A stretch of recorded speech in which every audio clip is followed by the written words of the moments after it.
Welcome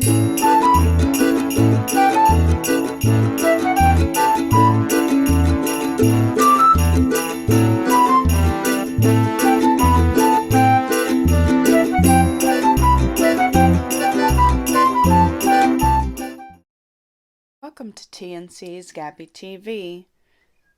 It's story time, and we're going to be reading Old Bear by Jane Hissey.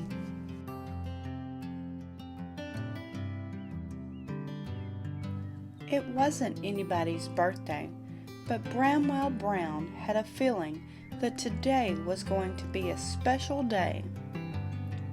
He was sitting thoughtfully on the windowsill with his friends Duck, Rabbit, and Little Bear when he suddenly remembered that someone wasn't there who should be.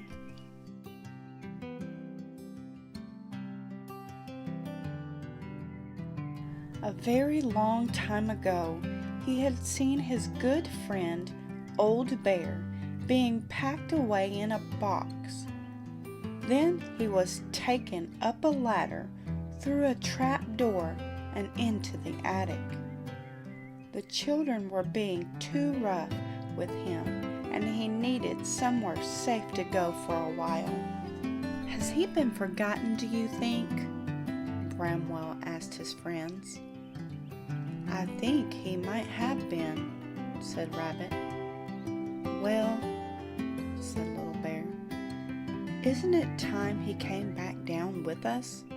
The children are older now and would look after him properly.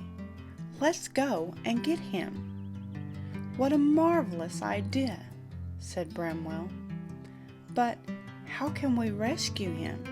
It's a long way up to the attic, and we haven't got a ladder." "We could build a tower of blocks," suggested Little Bear. Rabbit collected all the blocks, and the others set about building the tower.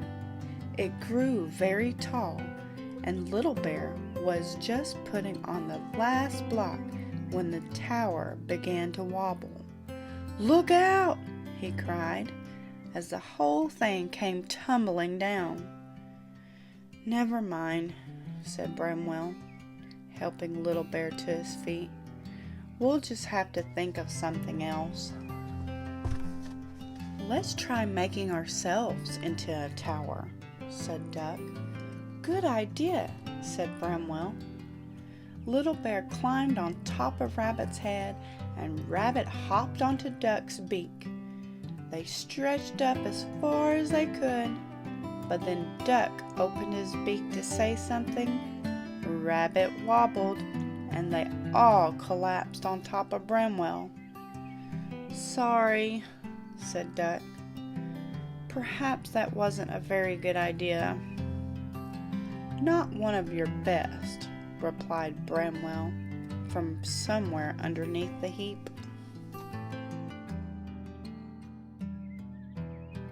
"I know," said Rabbit.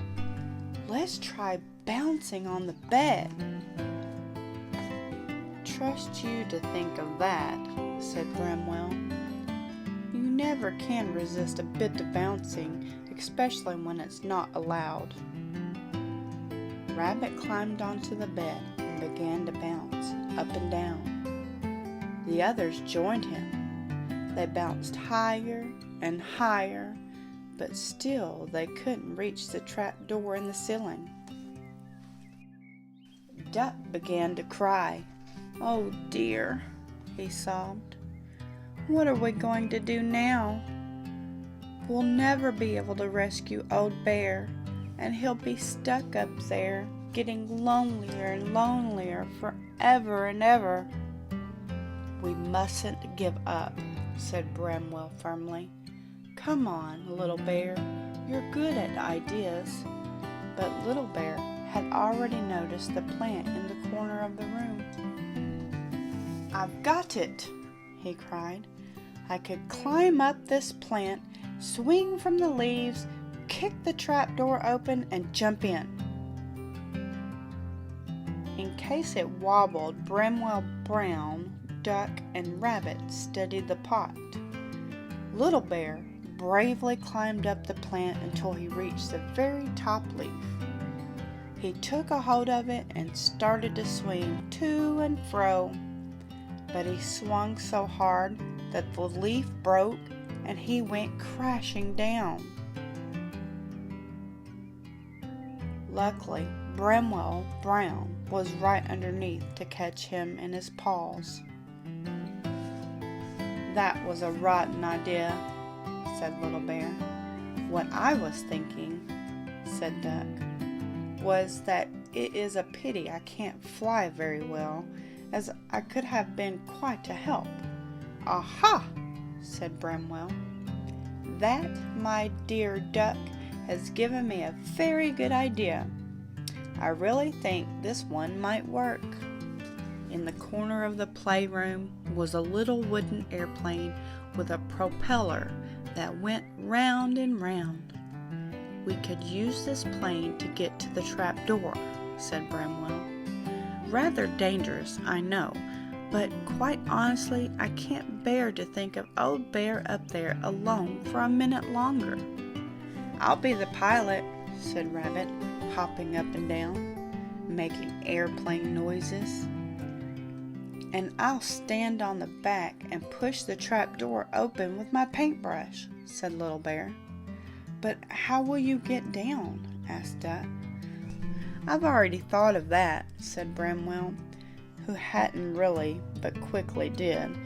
"They can use these handkerchiefs as parachutes, and we'll catch them in a blanket."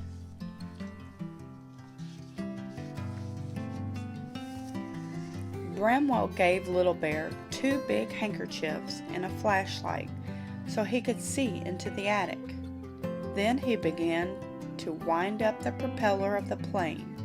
Rabbit and Little Bear climbed aboard, and Bramwell began to count down. 5, 4, 3, 2, 1, 0! And they're off. The plane whizzed along the carpet and flew into the air. The little plane flew beautifully, and for the first time they passed the trap door, Little Bear was able to push the lid open with his paintbrush. Then Rabbit circled the plane again, this time very close to the hole. Little Bear grabbed the edge, and with a mighty heave he pulled himself inside.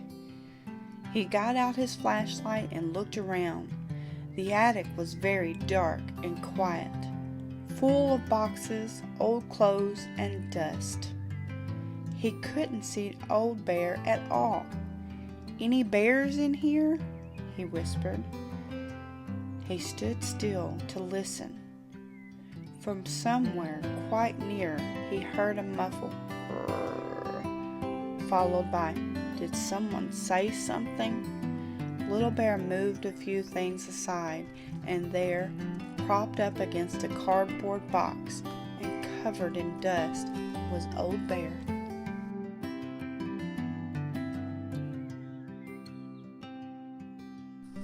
Little Bear jumped up and down with excitement.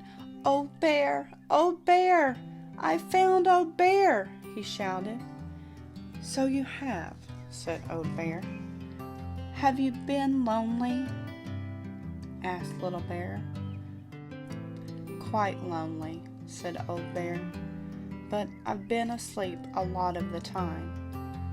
"Well," said Little Bear kindly, "would you like to come back to the playroom with us now?" "That would be lovely," replied Old Bear. "But how will we get down?" "Don't worry about that," said Little Bear. "Bramwell has thought of everything. He's given us these handkerchiefs to use as parachutes."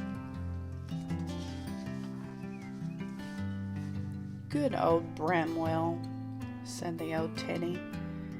"I'm glad he didn't forget me."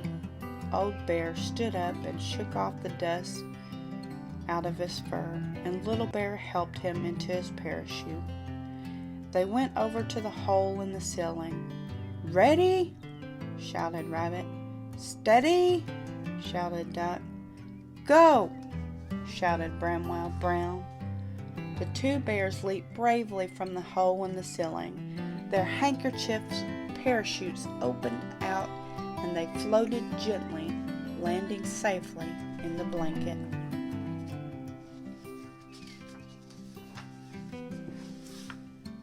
"Welcome home, old bear," said Bramwell Brown, patting his friend on the back.